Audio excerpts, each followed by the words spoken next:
Hi everyone, in this video we're going to look at the theory for 1C, which is types of functions and implied domains.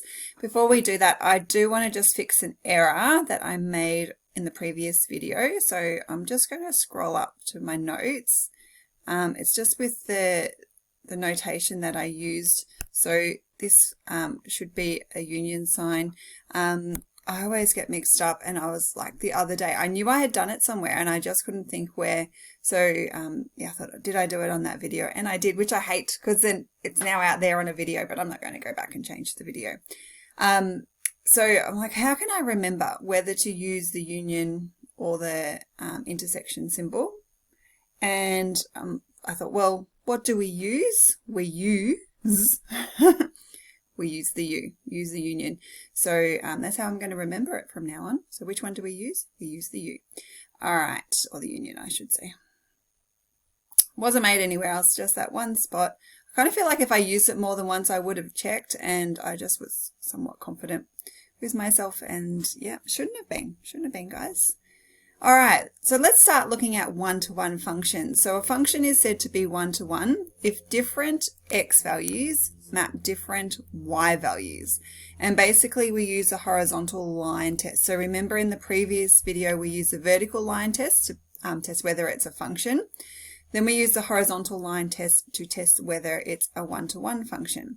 Now, if it's not one-to-one, you can limit the domain to make it one-to-one, and I'll show you what I mean by that. So here's a good example of just a one-to-one function, a straight line graph. It means we have one x value for one y value, right? There's not multiple. So 1, 2, 1.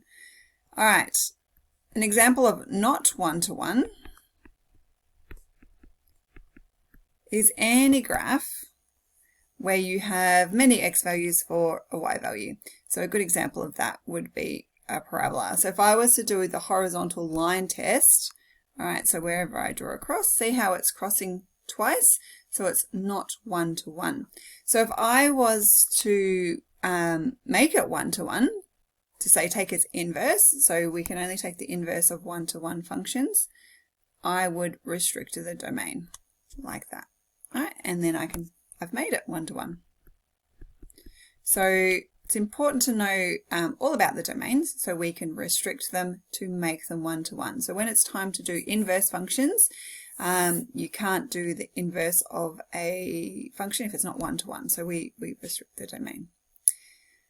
So if you had a parabola, you would have to restrict the domain before you took the inverse.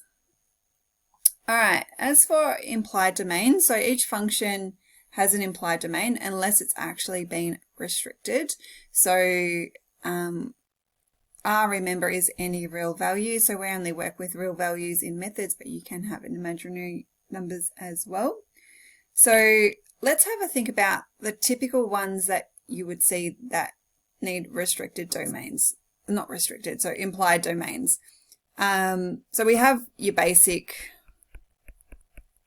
just a linear graph. So that means x can be any real value, really. So your domain, x is an element of any real value. There is no restriction. Well, sorry, there is never any restriction. Your implied domain is any real value. All right, so x can be absolutely anything. The same as if you had a parabola. All right, again, your domain, x can be any real value. However, when we start introducing other functions, actually, let me just think of 1 over x. All right, so 1 over x is a hyperbola. So if you need to know what these different graphs look like. So I'm just going to sketch it here, but I'll be rubbing this out in a sec. So a hyperbola goes like that.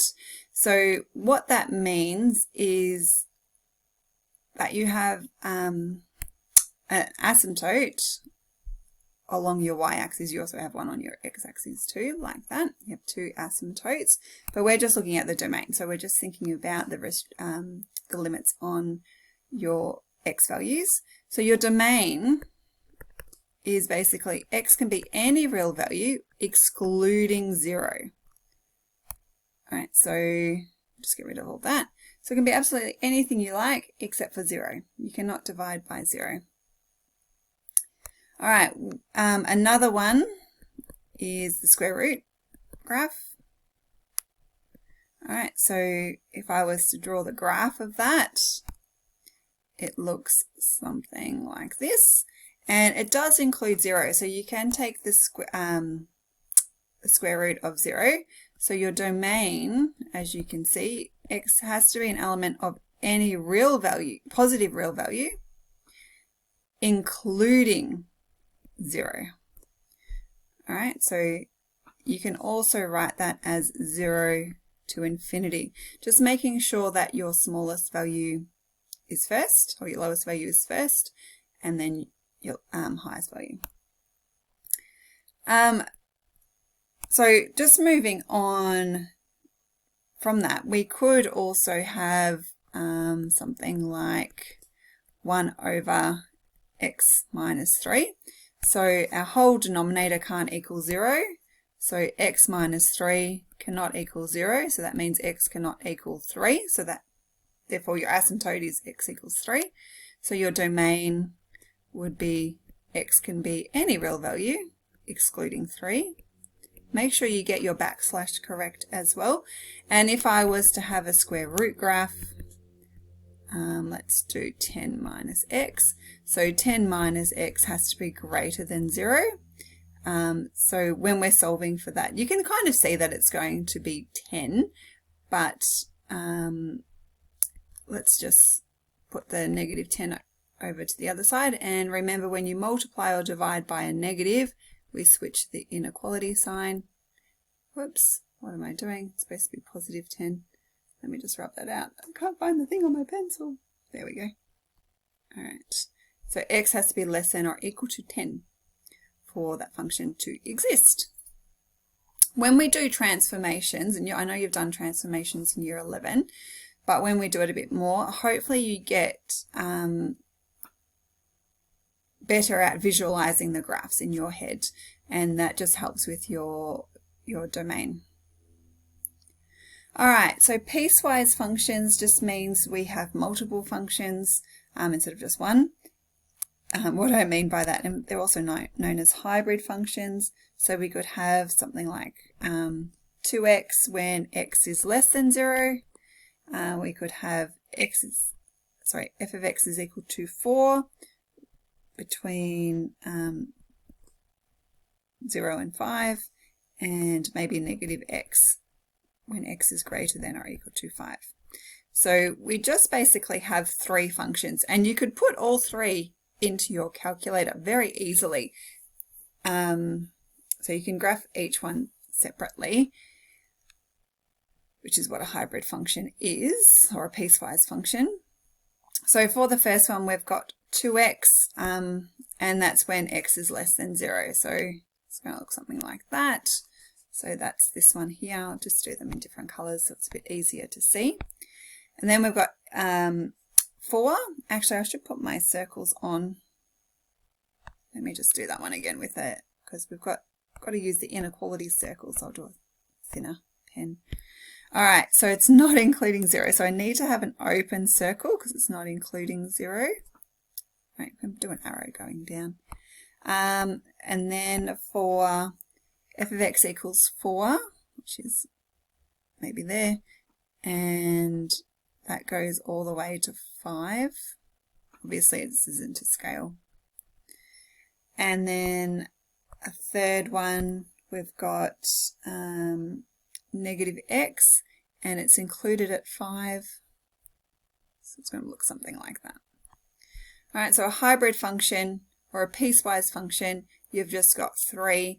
You can't you can only include a value 1, so you can see on this first line we've got x is less than 0 but not including 0, but then on the later one, let's just do that quickly. All right, so we can see where each one is.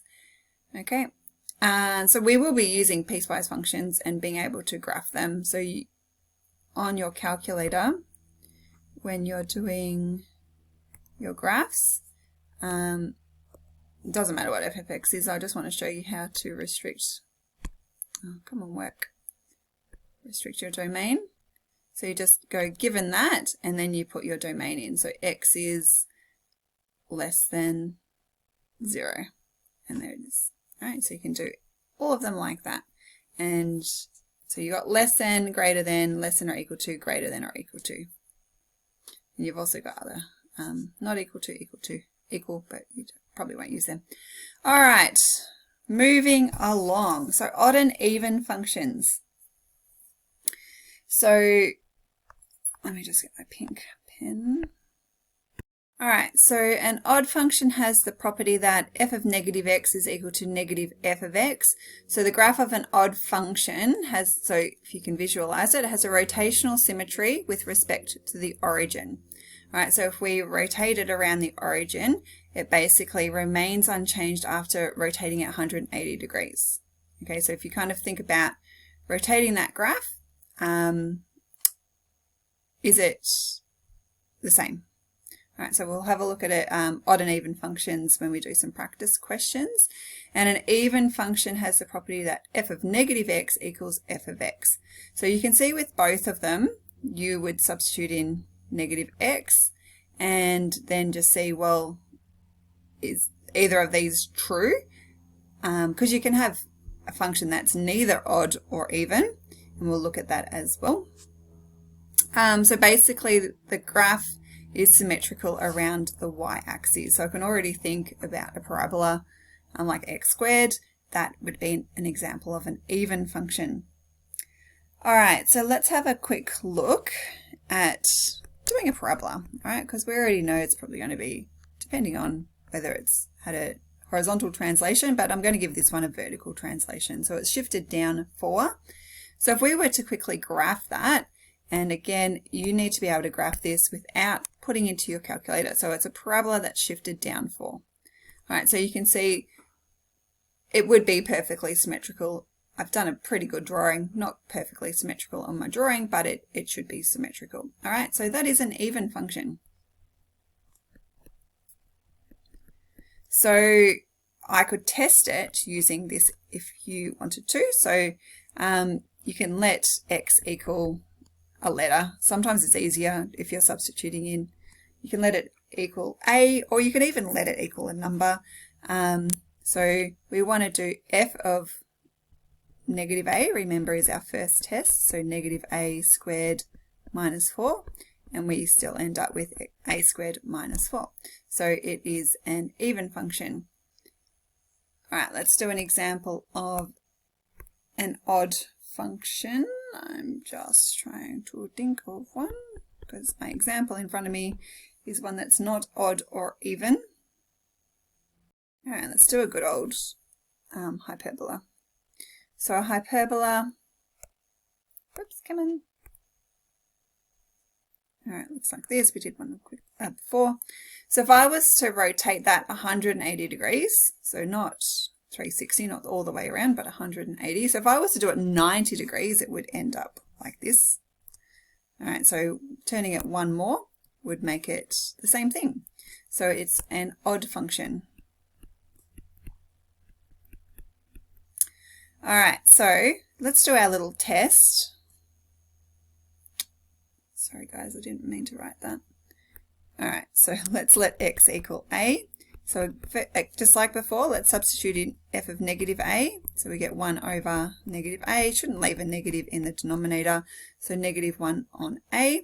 And remember, so that's not the same as f of x. So ruled out even functions. So let's do negative f of x. Negative f of x equals negative 1 over a. Oops. Should put an a there. Sorry guys. All right, so you can see equal. So it's an odd function. Now, if we had another function, so I'm going to call this one g of x. I should stop using f of x all the time. So if I had 1 over x plus 2, so again it's a hyperbola, but it's a hyperbola that's shifted to the left too. So you can also see that I've got, remember your domain, you can't have that denominator equal to 0. So we have an asymptote at negative 2. Let's look at that. And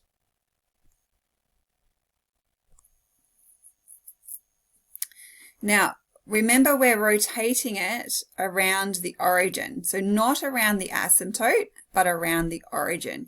So if I was to rotate that around the origin, it's not going to be the same. All right, so it's a bit hard to see, but we're not going to get the same. All right, if it was rotated around the asymptote like it is in the previous question, because it didn't have that horizontal shift, then that's fine. So let's just prove it, because maybe you're thinking, I don't know. So let's let x equal a, and I don't want to work in pink. Let's go back to blue. All right, so f of negative a is equal to 1 over negative a plus 2. I'm just going to change that to 2 minus a. And then we can already see it's not going to be an even function. So let's do negative f of a. So that's going to do negative 1 over a plus 2. So even if I brought this negative here up the top, I would have negative 1 over a minus 2. So you can see they're not the same thing. All right. Let's have a look at a few of these questions. Maybe have an attempt at doing them on your own, and because we're just doing the domain and range. I didn't really talk about the range before, so I'll talk about the range here. I probably won't do all of them because, again, don't want to make the video too long. All right, the first one. So when you're looking at what type of function it is, just look at your highest x term, although some might be sum or product functions, or composite functions. So it might be a little bit harder to do, but all these are pretty straightforward. So for the first one, we've got a straight line graph. I'm just going to have a look at my notes. Sorry, guys. So picturing it does help. Straight line, you should know. Let's draw it quickly. Very quickly. It's terrible. So it's a negative and it's going through 4. Not that you really have to. Actually, you should probably think a little bit about it. All right, but it's a linear graph, and all linear graphs have the same implied domain. All right, so your domain is going to be any real value. If you want to write it with brackets, it's from negative infinity to infinity. Just make sure whenever you use infinity that you've got curved brackets, and your range is also any real value, and we could also write it like that. You don't need to put both r and the brackets, like one or the other will suffice. All right, the next one is a square root graph. Now, it's probably a good idea to put all different types of functions in your bound book, or even do a poster of them, stick them on the back of your toilet door or something. So a square root graph, all right, this one here, it's just at 0, and it goes up kind of like that. Your domain and your range. Now, for this one, it's not any real value because we can't take the square root of a negative value and get a real solution. So our domain is any positive real value and 0. All right, so we've got to include 0, or you could write it with brackets 0 to infinity. All right, so you'll notice that I've got a square bracket on 0 because 0 is included, and a curved bracket for infinity. Now for our range, it's the same thing. So, and you can see by the graph that it's the same. All right, because y can equal 0, and we're never going to get a negative value out of that. So when we start looking at transformations, obviously the graph will change, and you could have different types of domain and range, but for this one, basic square root. All right, then we've got a parabola that's shifted down to. All right, so quickly drawing that. So your domain is any real value, and you could do it. So just making sure that you always have the smallest value first. Now I can guarantee you in a class of 19 that we have this year that there will be at least one of you who at any time will have them around the wrong way. So I do hope you don't, I do hope you prove me wrong. All right, but your range, so you'll notice with your range, all right, it doesn't go all the way down. Now I always say, I wonder if this rule is going to work. How do I get the ruler to work? Can I do is that going to be a straight line? All right, and can I move that? Let's see if I can move that. All right, so let's pretend this is my ruler. All right, so it's shifting. Now, so you always start at the bottom, your negative y. As I go up, now I'm going to hit -2, and then I keep going. All right, so I always say to students, if you're unsure of your range, start at the bottom. Start with your y and go up. So we hit -2, and then it keeps going on forever. All right, so we can get rid of that now. See ya. All right, so it is going to be from -2, including -2, to infinity. If you're the same as if you're doing your domain, you can use your ruler, and I'll show you with this one here. So now we've got a hyperbola. God, we've seen a few hyperbolas today, guys, haven't we? All right, so now when we're graphing, your graph should be a lot better than what I've just drawn. All right, so let's draw our straight line. Yeah, let me draw a straight line. And let's pick that up. All right, so always start in the negative and go across. So if I move that across, it's like, oh, good. Yep, got x values. Oh, bam, there's your asymptote. All right, so that's at 0. So it's going to be any real value excluding 0. So if I go up here to this one here, remember we're going across, bam, we hit 0, and then we keep going. All right, so you can use your ruler to help you. All right, let's get rid of that. How do I get rid of it? Oops, see ya.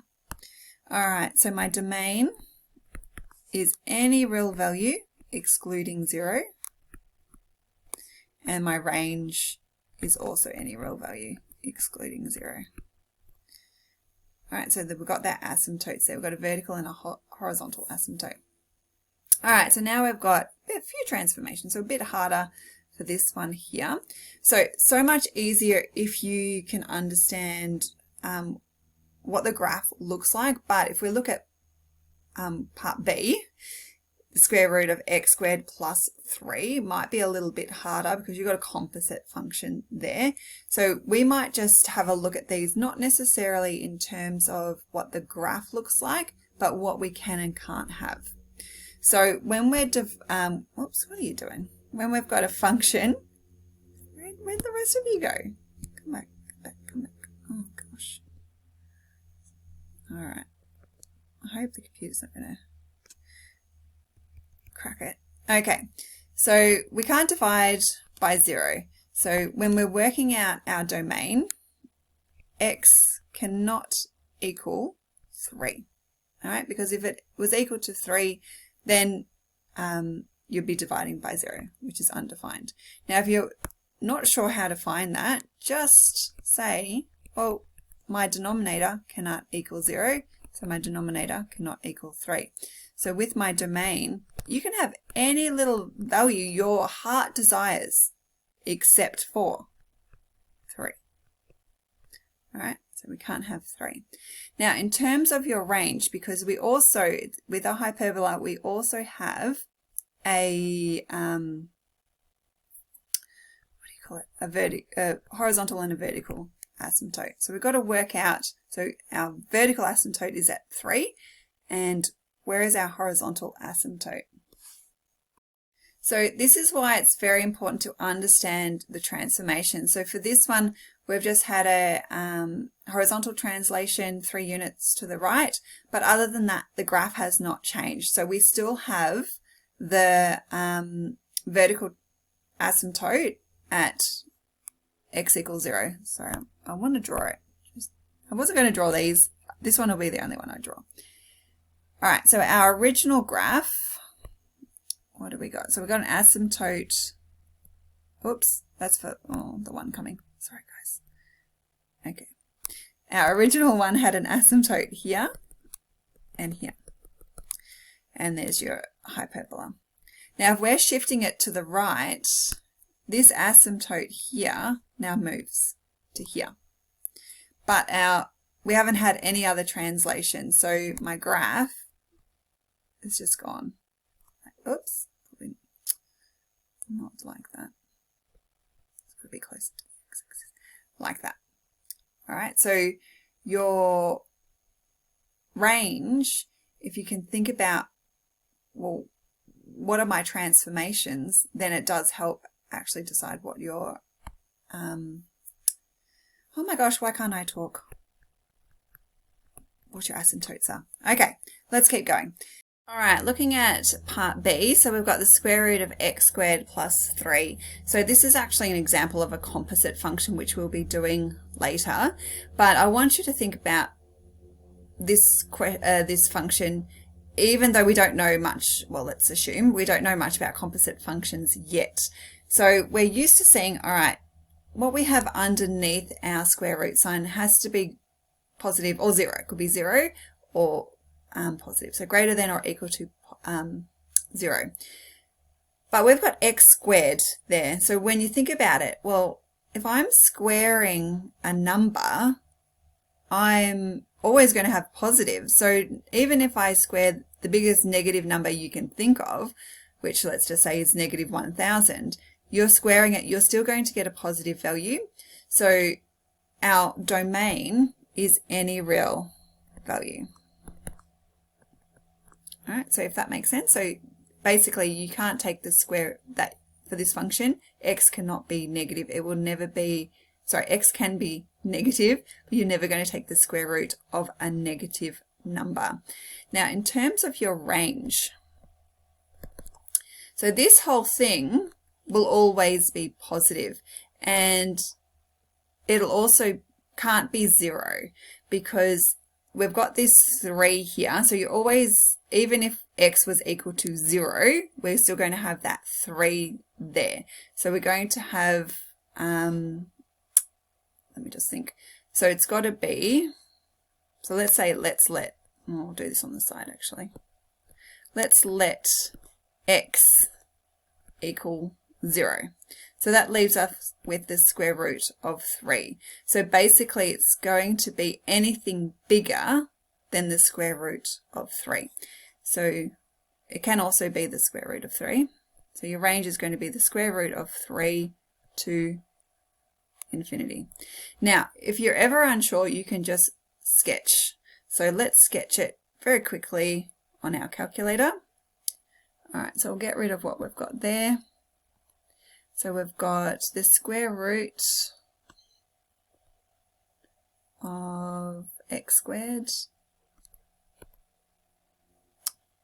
Yeah, very quickly, and the calculator doesn't like to work when my computer's flipped over.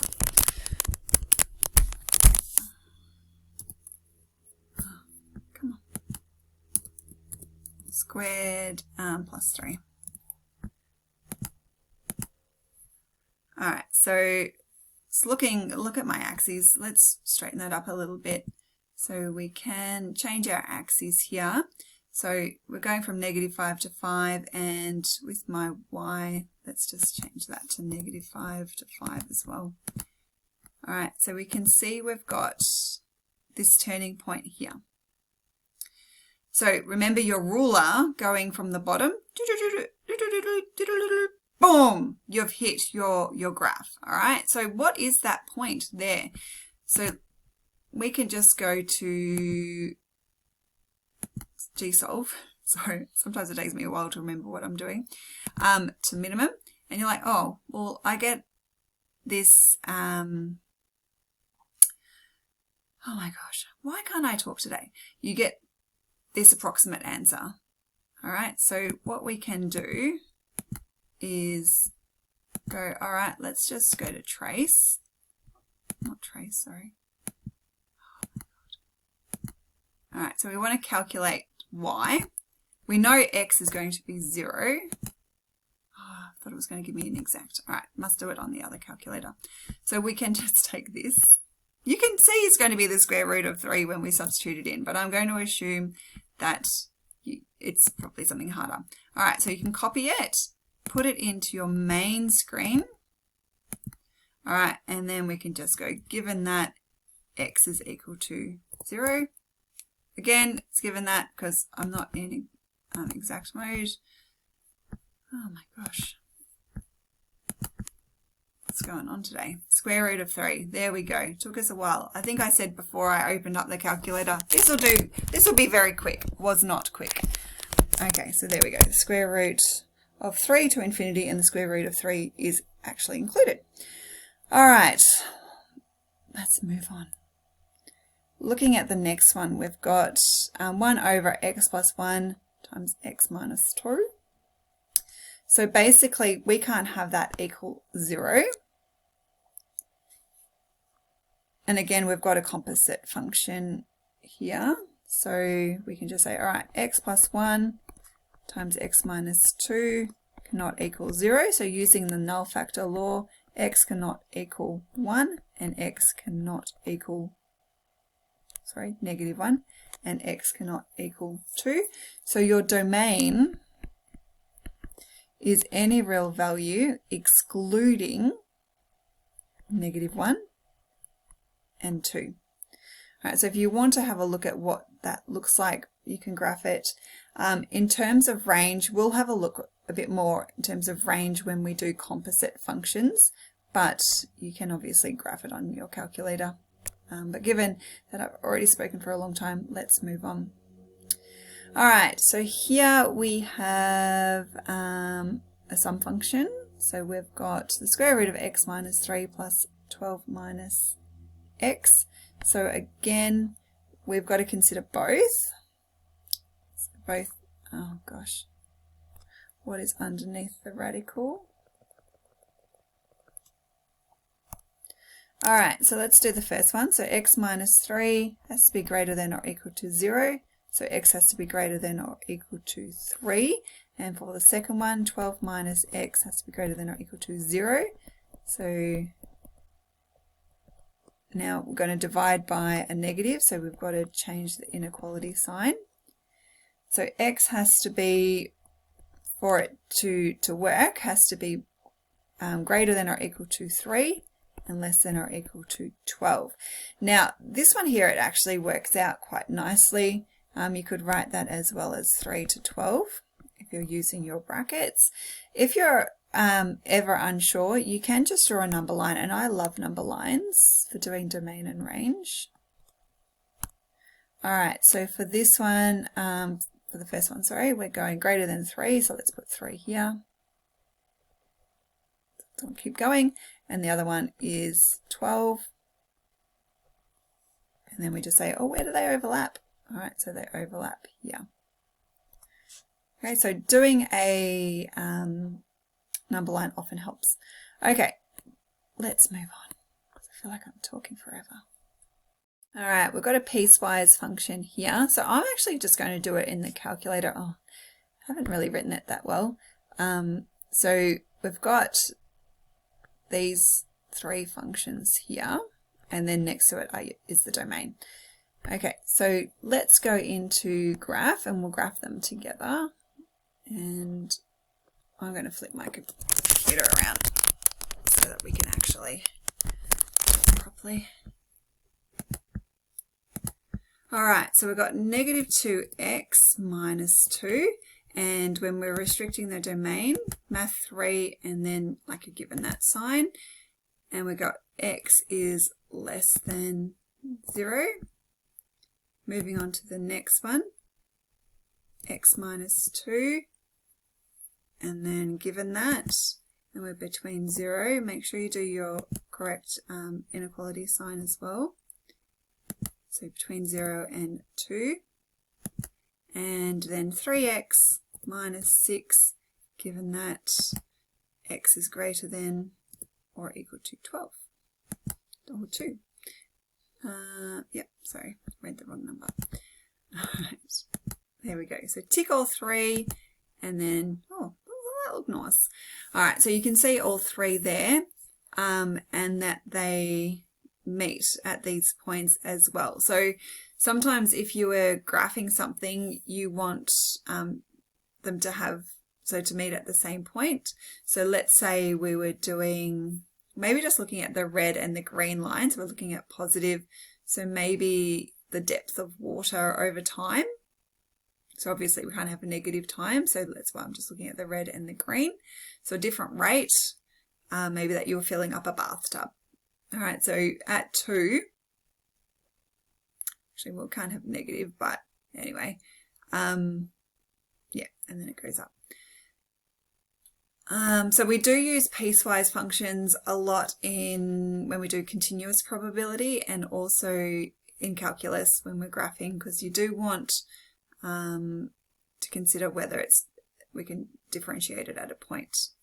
So there it is in your calculator. You can also define piecewise functions. So if we go back to our main screen. All right, so I feel like this video is so boring today. So I'm very tired. I shouldn't do these when I'm tired. All right, so f of x equals, and then to open up our piecewise function, we can just do that. So if we've got the 3 of them, we can just enter them in here. So negative 2x minus 2, and that is when x is less than 0. And then we've got x minus 2. So it's really important that you know how to do this. So, you know, you're going to be doing it when you've got your calculator. So you can put these instructions in your calculator. 3x minus 6. And then we've got x is greater than or equal to 2. All right, so just defining it. So if you wanted to find f of, let's say, 1, all right, so I can see it's going, because x is between, so if x is 1, it's between 0 and 2. So 1 minus 2 should give me negative 1. All right, I can do f of a number greater than 2, so it would go into the last one, 3x. So 3 times 5 is 15 minus 6, so it should give me 9. All right, so obviously easy ones to do in your head, but you might have something a little bit more complicated, or you could, if you wanted to graph it, you've defined it here. So when you go into your graphing screen, instead of having all 3, all right, you could just go, let's graph f of x, guys, and it's graphed for you. Obviously you can't see all 3 separate ones though, because I graphed them separately, but it just allows you to graph them without rewriting them. There was one other thing I was thinking of. If you wanted to do a table, you can get your values there as well. So I kind of feel like the table is underutilized. So we'll just go back up here. That one. Oh, sorry, switch things around. Let's just go. So we, oops. Why are we getting an error? Yeah.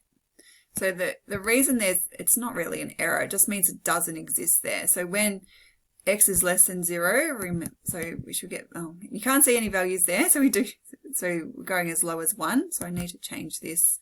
So let's go, not to that one, to this one. All right, so let's start at negative 10. All right, so you can see there's our blue values when x is less than 0. Then we should switch over to red. All right, so you can see there, and then we've got our green values, which keep going. All right, so table is really good, and I think underutilized. All right, let's move on. All right, so question 4, we're looking at odd, even, or neither. So you're probably thinking, why do I need to know whether it's odd or even or neither? It just helps you think about the symmetry and to graph, not really much else. So if you're doing calculus, you know, it's like if you're doing the area under a curve, it's sometimes good to know if it's symmetrical or sketching. But to be honest with you, I don't think there's much use of odd and even functions. So let's just quickly go through these ones. All right. Just trying to see which question I'm up to. Did I delete some?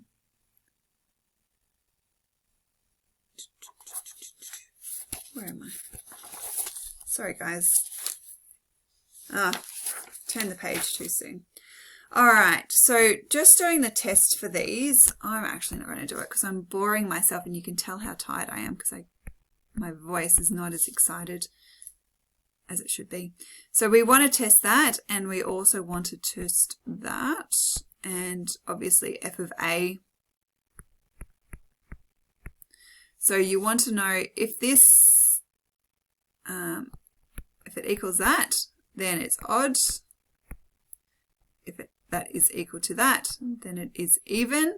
And if it doesn't equal either of them, then it's neither. All right, easy. Sorry, I'm just going to scroll on. All right, and then we go on to sums and products of functions. I did think I had, oh no, it's sums and product functions. Okay, cool. I'm going to do that in a separate video. All right, bye guys.